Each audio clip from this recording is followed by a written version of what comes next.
Hello दोस्तों, आज की वीडियो में हम उत्तक के अंतर्गत पढ़ेंगे पैरेन्काइमा, कोलेन्काइमा और स्क्लेरेन्काइमा। ठीक है, इससे रिलेटेड बहुत सारे प्रश्न बनते हैं परीक्षाओं में। तो आइए इसको हम डिटेल में ऐसे पढ़ लेते हैं कि आप कभी इस पर आधारित प्रश्नों को नहीं छोड़ेंगे, आपसे आसानी से बन जाएगा, क्योंकि ये सब समझ पर आधारित है। अगर आप इसको एक बार समझ लेते हैं तो फिर आपसे प्रश्न नहीं छूटेंगे। तो चलिए देखते हैं।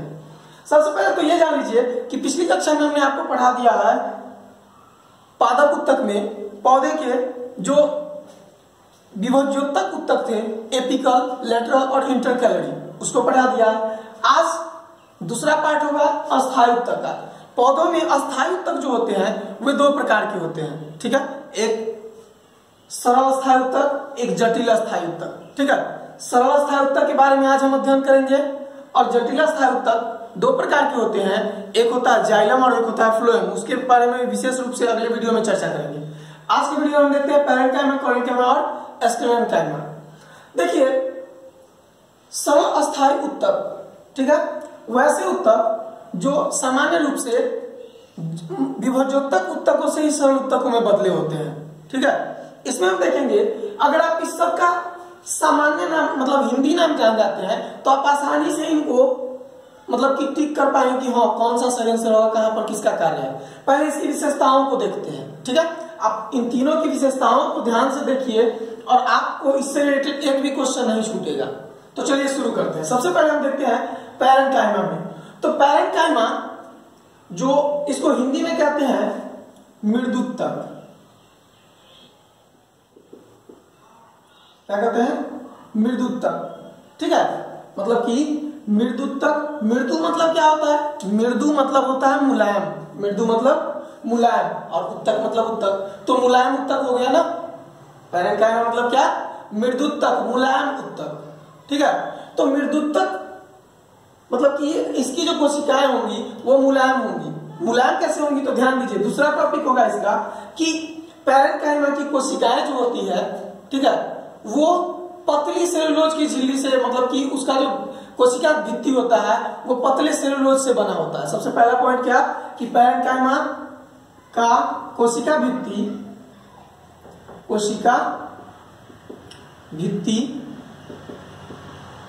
पतले सेलुलोज से बना होता है। सपोज कीजिए कि कोई पादप कोशिका है।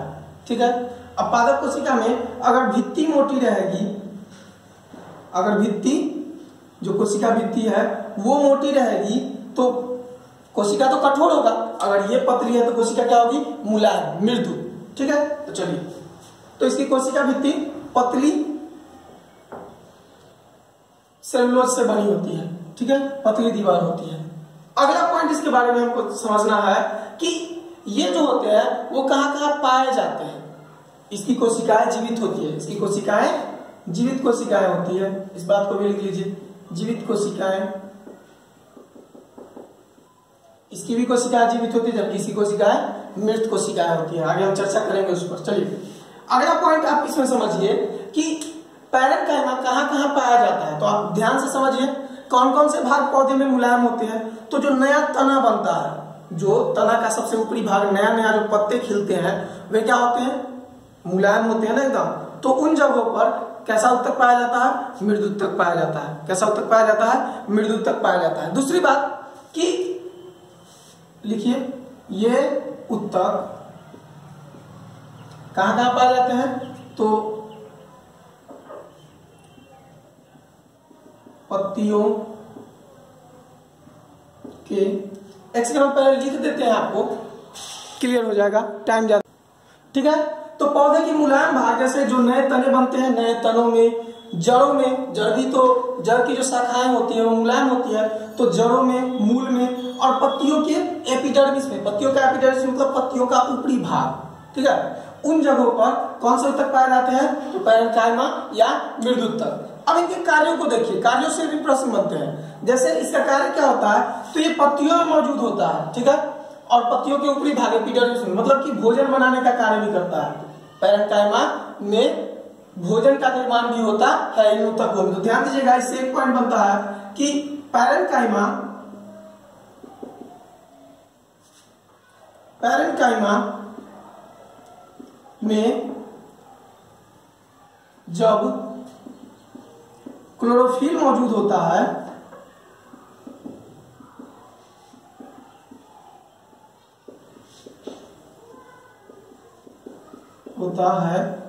तो इसे क्लोरेन्काइमा कहते हैं। क्लोरेन्काइमा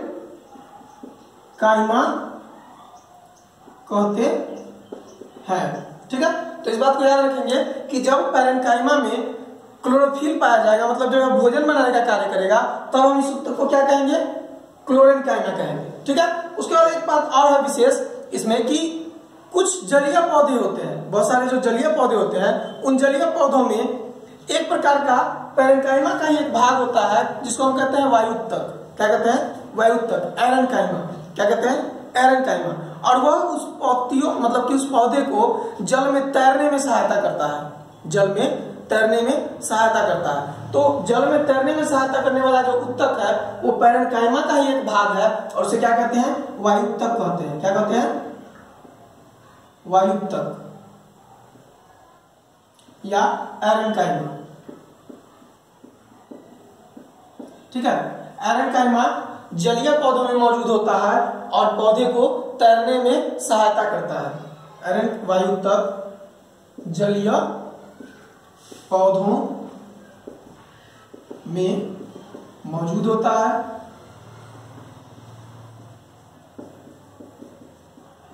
जो तैरने में सहायता करता है। आप लिख जाइएगा कि उसको तैरने में सहायता करता है।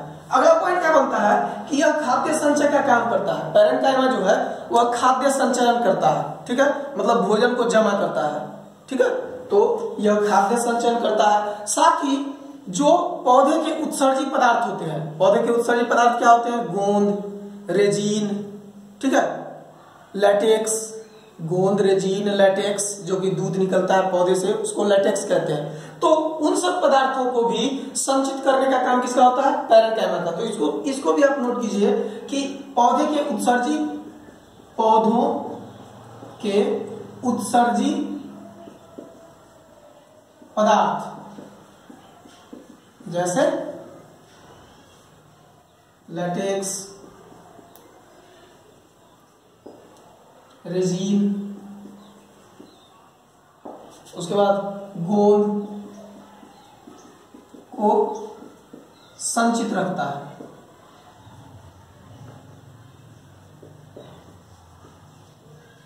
क्लियर?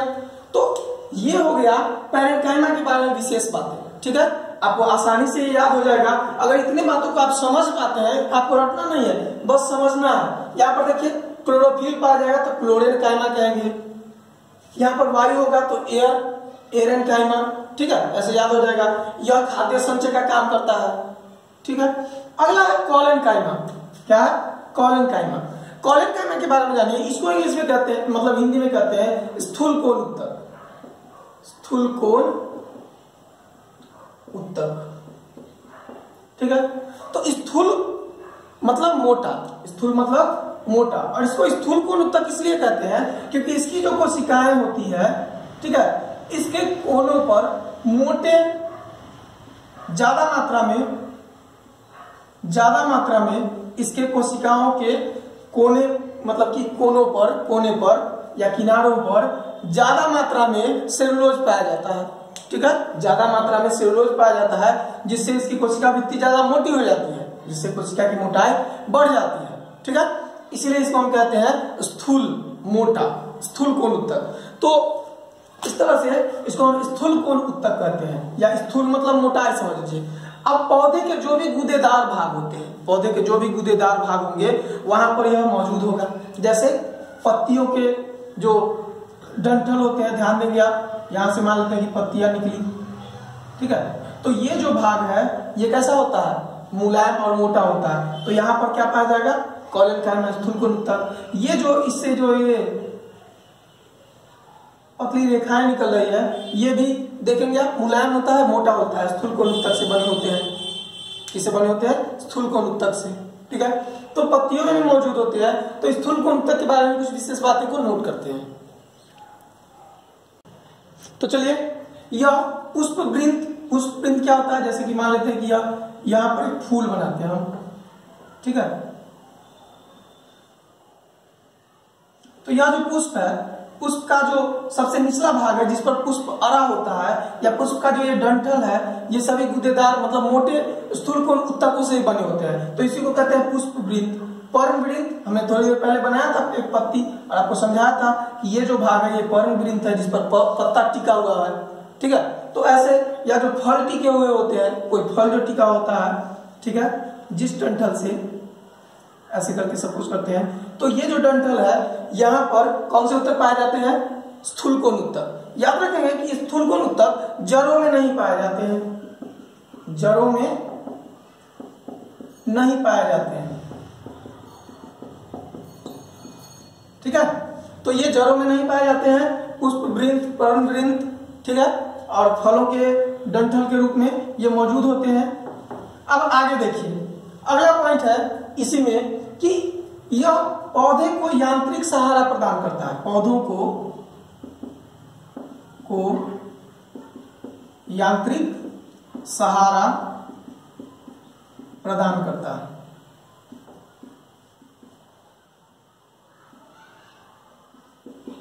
ठीक है, यह पौधों को यांत्रिक सहारा प्रदान करता है, मतलब पौधा झूल रहा है, कुछ भी हो रहा है, उसमें यांत्रिक क्रियाएं जो हो रही है उसमें सहयोग करता है, ठीक है। पत्तियां झूलती है, अगर वहां पर सपोज कीजिए ये पत्तियां अगर ऐसे झूल रही है, खूब यांत्रिक रूप में है, हिल डुल रही है, और ये उत्तक एकदम कमजोर रहेगा, ठीक है, मुलायम नहीं रहेगा, लचीला नहीं रहेगा, तो क्या होगा, टूट जाएगा ना, ठीक है। या पौधे में अगर लचीलापन नहीं रहे तो टूट जाएगा। ऐसे लचीलापन स्क्लेरोकाइमा के कारण भी आता है, उसको हम आगे देख रहे हैं अभी हम। तो चलिए इन सब बातों को ध्यान दीजिएगा। और एपिडर्मिस के नीचे भी पाया जाता है कोलेनकाइमा।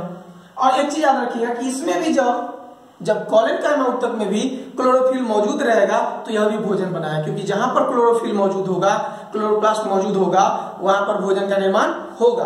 तो ये जहां पर मौजूद होते हैं वहां भी भोजन का निर्माण होता है, बशर्ते उसमें क्या होना चाहिए, क्लोरोफिल मौजूद होना चाहिए, ठीक है। चलिए अब अगला देखते हैं। अगला और यहाँ सबसे इंपोर्टेंट स्क्लेरोकाइमा ही है, इसका विशेष महत्व नहीं है, इससे और इससे बहुत सारे प्रश्न बनते हैं, आपने देखा है वहां से बहुत सारे प्रश्न बनते हैं और यहाँ से ही बनते हैं, और इंटरेस्टिंग भी है। स्क्लेरोकाइमा इसको कहते हैं हिंदी में दृढ़ उत्तक। क्या कहते हैं, दृढ़ उत्तक। अब नाम से ये क्लियर है, दृढ़ क्या है, दृढ़ मतलब कठोर, ठोस, मजबूत। तो वे जगह पौधे के वे भाग जो काफी कठोर होते हैं, मजबूत होते हैं, उन जगहों पर पाया जाएगा कौन, दृढ़ उत्तक। तो चलिए इसके बारे में कुछ पॉइंट्स लिख लेते हैं।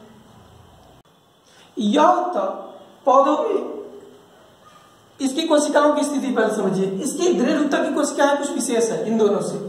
इसकी कोशिकाएं पहली बात तो मृत होती है, इस बात को आप याद रखिएगा कि स्क्लेरोकाइमा की उत्तक जो मतलब कोशिकाएं जो होती है वो मृत होती है। ये पतली होती है, कैसी होती है, लंबी होती है, ठीक है, इस तरह की।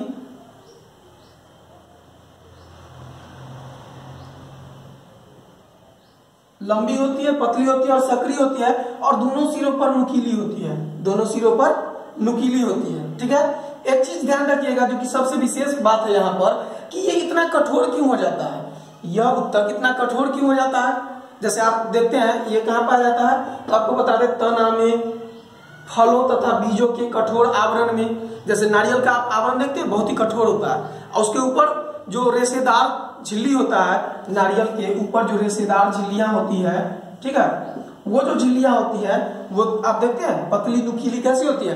तो वो जो उत्तक होते हैं वो कौन से उत्तक होते हैं, स्क्लेरोकाइमा होते हैं, ठीक है। या बीजों के ऊपर जो कठोर आवरण होता है वह किस उत्तक का बना होता है, स्क्लेरोकाइमा का होता है। ये रेशेदार होते हैं, कैसे होते हैं, रेशेदार। और रेशेदार जब पौधे के रेशेदार भागों में पाए जाते हैं, जैसे हमने नारियल का ऊपरी भाग बताया आपको, उसी तरह पटसन जो पटुआ होता है, ठीक है, जूट, ठीक है, जूट, उन सब का रेशा जो होता है वो रेशे किससे बने होते हैं, स्क्लेरोकाइमा उत्तक से, ठीक है। तो वहां से प्रश्न पूछा जाता है कि नारियल का ऊपरी कठोर आवरण किसका बना हुआ है, स्क्लेरोकाइमा, दृढ़ उत्तक का, क्योंकि वो दृढ़ है, मजबूत। बस इतना सही समझिए कि कहाँ कहाँ पाया जा रहा है, तना भी मजबूत दृढ़ होता है, वहां पर भी मौजूद होगा। और खास करके ये कठोरता इसमें क्यों आती है, तो एक चीज नोट कीजिएगा कि इसका जो आवरण होता है, इसका जो आवरण होता है वो कठोर होता है।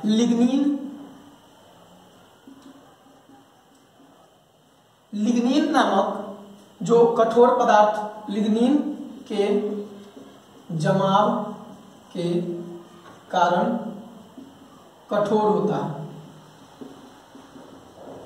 एस्केरिन कैना जो उत्तक है उसकी जो कोशिकाएं हैं वो किसके जमाव के कारण कठोर होती है, तो लिग्निन के जमाव के कारण। ठीक है, ये प्रश्न भी बार बार परीक्षा में पूछा गया है। उसके बाद अगला पॉइंट क्या होगा आपका कि हमने तो ये सब बता दिए कि कहाँ कहाँ पाया जाता है, मतलब फलों और बीजों के आवरण के रूप में पाया जाता है। तो इससे रिलेटेड जो भी पॉइंट्स बनते थे आपको मैंने इन तीनों के बारे में बढ़िया समझा दिया। आप इसका एक बार स्क्रीनशॉट ले सकते हैं, ठीक है, और इस पर जो भी रिलेटेड पॉइंट्स बनते हैं उसको आप आसानी से बना सकते हैं। हम जो एग्जाम्पल बोले हैं वो भी आप लिखिएगा, जैसे कहाँ कहाँ पाया जाता है नारियल का ऊपरी कठोर आवरण, या पटसन या जूट या रेशेदार पौधों में जो रेशा बनने जो कठोर रेशे होते हैं वे सब किससे बने होते हैं, तो एस्केरिन कैना उत्तक से। ठीक है, तो बस आज के लिए इतना ही। अगले वीडियो में हम जटिल स्थायी उत्तक के अंतर्गत पढ़ेंगे किसको, तो जटिल स्थायी उत्तक के अंतर्गत आता है जाइलम और फ्लोएम। जाइलम और फ्लोएम, एक चीज याद रखिएगा कि दृढ़ उत्तक जाइलम और फ्लोएम में भी मौजूद होते हैं। ये जाइलम और फ्लोएम में भी मौजूद होते हैं।